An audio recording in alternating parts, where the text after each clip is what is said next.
आणि कुणीही संपावर नव्हतं. संप आयुक्त म्हणतात संपावर.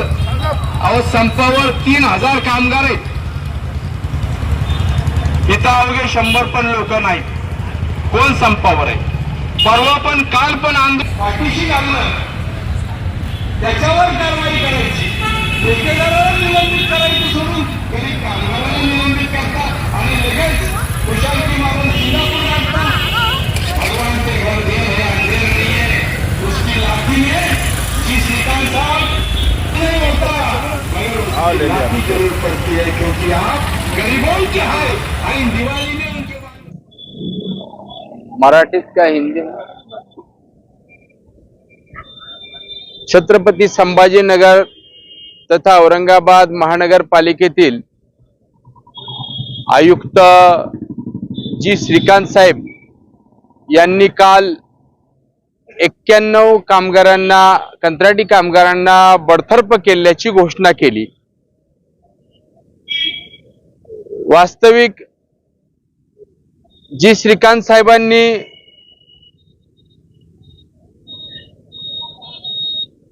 स्वतः ही घोषणा करणं की मी कंत्राटी या कामगारांना बडतर्फ करत आहे कारण ते अत्यावश्यक सेवेत काम करत आहेत, हे देखील त्यांनी कबूल केलं. कारण आमच्यासाठी ही एक कायदेशीर जमेची बाजू आहे. ती अशी की या कर्मचाऱ्यांना, कामगार हे आमचे नाहीयेत, हे कंत्राटदाराचे, यांची नियुक्ती कंत्राटदारांनी केली, आमचा काही संबंध नाही असं इतके वर्ष म्हणणाऱ्या आयुक्तांनी आज थेट हे आमचे कामगार आहेत आणि अत्यावश्यक सेवेत ते काम करत होते कंत्राटदारामार्फत आणि त्यांना मी बडतर्फ करत आहे, याचाच अर्थ महापालिकेने कबूल केलेला आहे की हे आमचे कामगार आहेत म्हणून. कारण जर कंत्राटदारांनी नियुक्ती केली असती तर कंत्राटदारांनी बडतर्फ करायला पाहिजे होतं. आयुक्ताला बडतर्फ करण्याचा संबंधच येत नाही. आयुक्तांना जास्तीत जास्त कुणाला बडतर्फ करायला पाहिजे होतं तर कंत्राटदाराला बडतर्फ करायला पाहिजे होतं. का तर ज्या कंत्राटदाराला तुम्ही 2 महिन्याचं 3 महिन्याचं वेतन दिलंय, ज्या कंत्राटदाराला तुम्ही यापूर्वीच बोनसचे पैसे दिलेले दिवाळीच्या, ज्या कंत्राटदाराला प्रॉव्हिडंट फंडाचे पैसे दिलेले आहेत असं तुम्हीच सांगताय, त्या कंत्राटदारानं 2 महिन्याचे पगार दिलेले नाहीत, त्याला बडतर्फ करायला पाहिजे. कारण त्यांनी तुमच्या पैशाचा अपहार केलेला आहे. गोरगरीब कामगारांना बडतर्फ करून माननीय जी श्रीकांत साहेब यांनी जी भूमिका काल घेतली तीच मुळी त्यांच्या संशयात ते अडकलेले आहेत असं मला वाटतं. कारण भ्रष्टाचार या ठिकाणी झालेला आहे. 16,000 रुपये तुम्ही कंत्राटदाराला दिलेत दर महिन्याला एका कामगारामाग, तो 8,000च देतोय कामगाराला. म्हणजे 3,000 कामगार आहेत, 8 त्रिक 24 म्हणजे 2,40,00,000 रुपये एका महिन्याला भ्रष्टाचार होतोय. आणि तुम्ही त्या कंत्राटदाराला वर्षानुवर्ष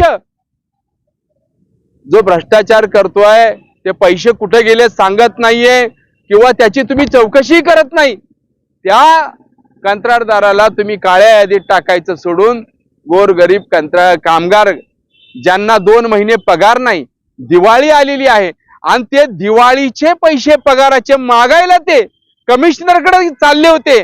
त्यासाठी इथं धरणं आंदोलनाला त्यांनी, माझ्याकडे 1300 कामगार सभासद आहेत, त्यांचा दावा आहे कमिशनरांचा की कामगार कामावर गेले नाहीत. सपशेल खोटं कमिशनर बोललेत. ते म्हणतात की वेटीस धरलं नागरिकांना, पाणी पुरवठा विस्कळीत झाला, आरोग्य सेवा विस्कळीत झाली. दादांत खोटं आहे. संपूर्ण शहरामध्ये चौकशी करा. तुम्ही पण पत्रकार आहात, याच शहरामध्ये राहता, कुठेही पाणी पुरवठा विस्कळीत नव्हता, कुठेही आरोग्य सेवा कमी पडली नाही. 1372 कामगार सभासदापैकी अवघे 72 जे पी 15 आमचे विभाग आहेत महापालिकेतले, त्यातले कमिटी मेंबर्स, काही प्रमुख प्रतिनिधी त्या विभागातले ते इथं आले होते. ते कशाला आले होते तर त्या 1372 लोकांना आणि इतर कंत्राटी कामगार या शहरात काम करतात त्यांचा पगार द्या हे मागायला आयुक्तांना आम्ही जाणार होतो. त्यासाठी ते इथं आले होते. आम्ही कुठली संपावर नव्हतो. संपाची नोटीस दिलेली नाही, कुठलाही बंद केलेला नाही. दादांत आयुक्त खोटं बोलत असून ते कंत्राटदाराला, ठेकेदाराला लपवतायत. का लपवतायत? त्यांना आम्ही गेली 4 महिने आयुक्तांना भेटतोय. 20 जून पासून त्यांना सांगतो आहे, साहेब कंत्राटदाराला तुम्ही 16,000 देताय, तो 8,000 देताय. मला म्हणले मी चौकशी करतो त्याची. चौकशीचं काय झालं? मला म्हणले तेवढ्यात त्या कंत्राटदारांनी 110 माणसं मागच्या वेळेस काढली. लेबर कमिशनरनं पत्र दिलं, कन्सलेशन मध्ये असताना तुम्हाला हे कामगार काढता येत नाही, तुम्ही काढले. तुम्ही म्हणला मी सल्ला घेतो आणि परत घेतो कामाला. त्या लोकांना कामाला घेतलं नाही. अहो तुम्हाला जर आयुक्त आहात, तुम्ही कमिशनर, ज्यांनी चोऱ्या केल्या, ज्यांनी कामगारांचे पैसे चोरले वर्षानुवर्ष, 16,000 ऐवजी 8,000 देतो, 2,40,00,000 रुपये दर महिन्याला खातो, हे पुराव्यानिशी दिला आम्ही. तुम्ही त्याला काळ्या यादीत टाकायचं, त्याला बडतर्फ करायचं. त्याच्यामुळे काय झालं असेल तर काय झालं असेल. कंत्राटदाराचा तुमचा संबंध आहे, कामगाराचा संबंध काय येतो? ज्या अर्थी तुम्ही कामगारांना बडतर्फ केलं, असं तुम्ही सिद्ध जाहीर केलं, त्या अर्थी ते कामगार हे कुणाचे आहेत? पालिकेचे आहेत. कारण पालिकेने नियुक्त केले असते तर पालिकेला बडतर्फ करण्याचा अधिकार आहे. कंत्राटदारांनी जर केला असेल तर कंत्राटदाराला.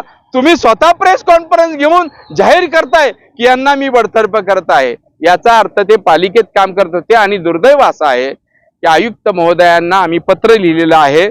त्या पत्रात आम्ही सांगितलेलं आहे की हे पगार मागायला आले होते लोक. हे कुठल्याही मी संपाची आम्ही नोटीस कधी दिलेली नाहीये. आम्ही संपावर जातोय म्हणून सांगितलं नाही. कुठंही पाणी विस्कळीत झालं दिवसभरात काल? कुठं आरोग्य सेवा बाधित झाली? काहीच नाही, सगळं ओके. फायर ब्रिगेड पासनं सगळे डिपार्टमेंट ओके.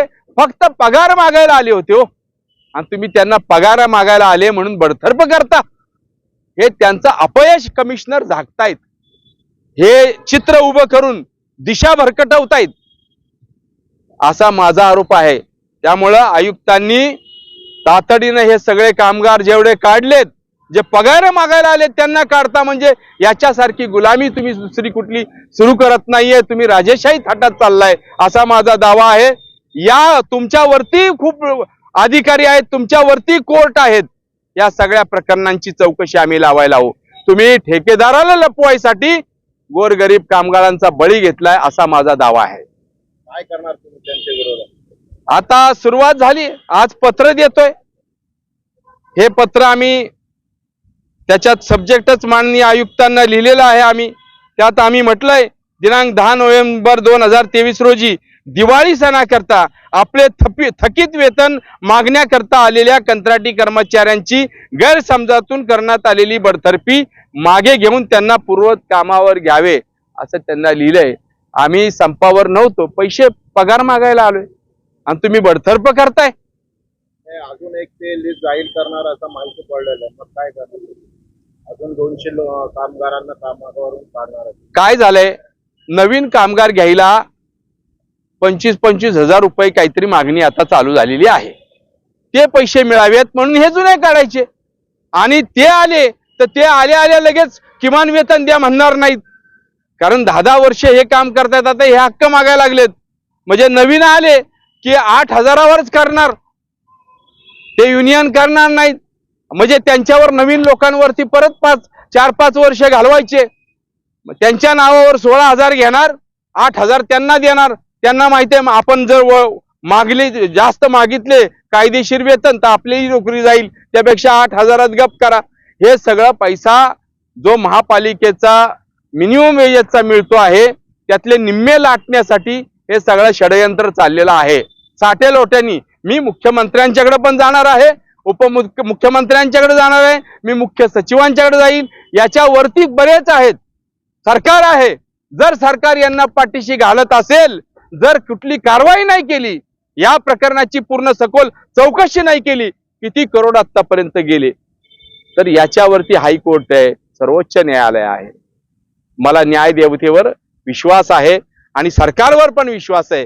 सरकार पण आमचंच आहे.